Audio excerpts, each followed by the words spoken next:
c'est le frère Wadley Guerrier. C'est un ancien de l'église. Les membres d'église connaissent très bien Wadley. C'est le plus grand des anciens.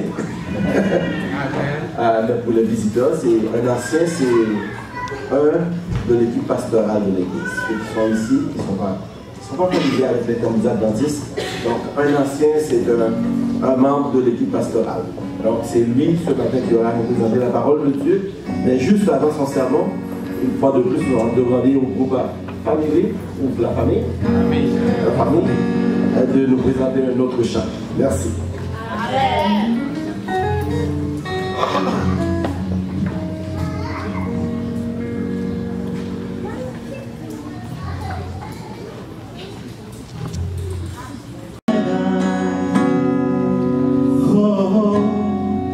Dieu a mis un rêve dans ton cœur, écris-le, garde-le comme un trésor. Quoi qu'on dise, protège la vision avec passion. Oh oui, quand tu sais de tout ton être, que ce rêve ne vienne pas de toi. Même si tu ne vois que le contraire, persévère. Oh oui, persévère.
Frères, amis visiteurs, bonjour et bon sabbat dans le Seigneur. Amen.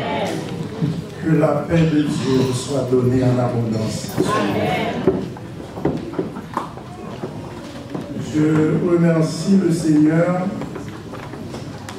d'avoir fait choix de moi encore une fois pour parler à son peuple. Et je tiens aussi à remercier les dirigeants de l'école du sabbat qui ont consenti à ce choix venant de Dieu. Je tiens à remercier le groupe famille ou la famille pour ces 3 beaux chants qu'il nous a exécutés à la gloire de Dieu. Et sans oublier notre fille, c'est la fille de la maison, sœur Wittline Torres, qui a toujours la volonté de chanter la gloire de Dieu.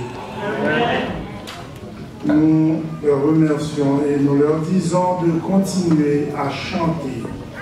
Chanter la gloire de Dieu, car chanter, c'est prier de foi. Couvrons la tête pour nous.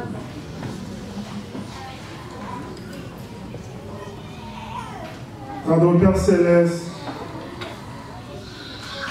nous sommes sans force. Mais puisque c'est toi qui nous choisis, nous n'avons aucune crainte. Nous savons que tu vas parler à notre place et ton peuple en sera édifié. Prends place au milieu de nous, Seigneur. Fais-nous sentir ta présence et parle. Parle pour que nous soyons édifiés à salut. Au nom de Jésus-Christ. Amen. C'est un sabbat réservé aux amis visiteurs. Je tiens à leur saluer et à leur féliciter aussi d'avoir fait ce choix. C'est le meilleur des choix quand on choisit de venir au pied du grand maître. Sachez que ce temps ne sera pas un temps perdu, car Dieu a toujours quelque chose à communiquer à ses enfants. Un homme pas comme les autres. Tel est le titre du message de ce matin. Un homme pas comme les autres. Le monde dans lequel nous vivons a connu beaucoup de grands hommes. De grands hommes différents les uns des autres. Chacun marque son époque. Chacun a sa façon de se faire remarquer. Ce sont des hommes qui ont marqué le monde, soit par leur leadership, soit par leur connaissance, ou par leur détermination. Selon Daniel 2, le monde a connu 4 grands hommes. 4 grands hommes, des hommes puissants. Des hommes puissants qui ont dirigé 4 grands empires.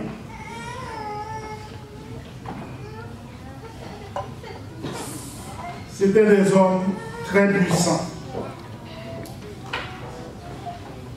De l'an 605 à 539 avant Jésus-Christ,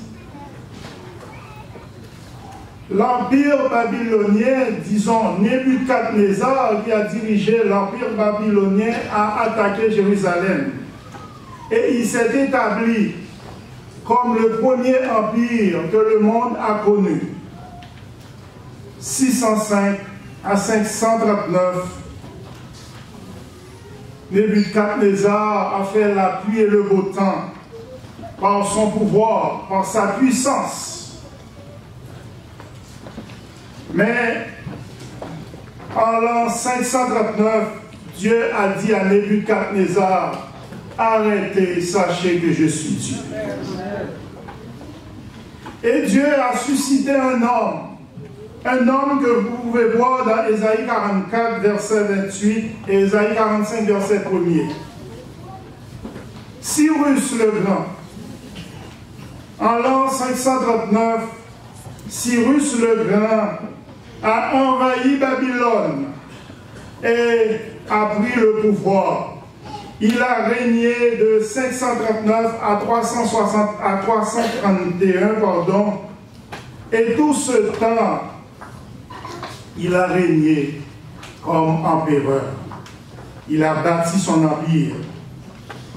Et il faut noter que tous ces événements, ce n'était pas le fruit du hasard.